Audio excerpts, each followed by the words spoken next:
I'm Alex Villarreal with the VOA Special English Education Report. On July 9th, South Sudan becomes the world's 193rd nation.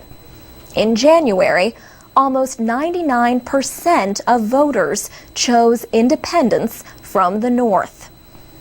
South Sudan will also be one of the world's least developed nations. This follows years of war and neglect by the Sudanese government in Khartoum.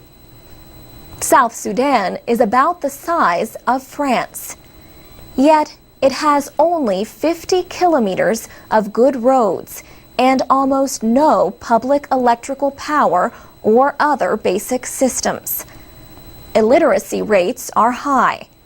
There are estimates that more than 80% of the population cannot read or write. There are 5 universities. 3 of them moved their operations to the north during the war. The southern government has brought most of the students back. Officials estimate that about 25,000 students have registered at the 5 universities. Classes were supposed to start in April, but the Ministry for Higher Education in the South has now moved the opening date to the middle of May. The government pays for food and provides housing for students. But Higher Education Minister Joseph Ukel says finding enough space was one reason for the delay. Another issue is money. The government in Khartoum will pay for the schools until July.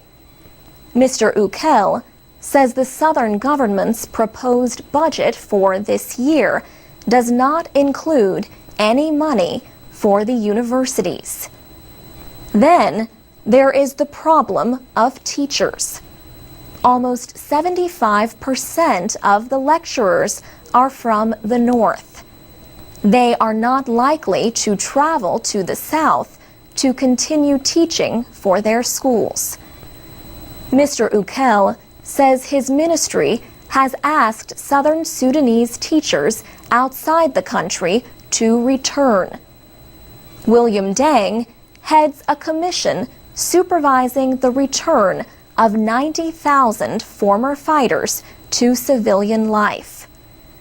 He says most of the soldiers who have come out of the Southern Army need education and training. He said, "The skill they only know is soldiering. Now you must train them with life skills such as carpentry, making bricks, and also small agriculture or microfinancing." Only 4% of good land in South Sudan is being farmed. Millions of people need food aid to survive. The head of Juba University, Agre Abate, says his school can play a big part in training agricultural specialists. For VOA Special English, I'm Alex Villarreal. You can find transcripts and MP3s of our reports and other programs at voaspecialenglish.com.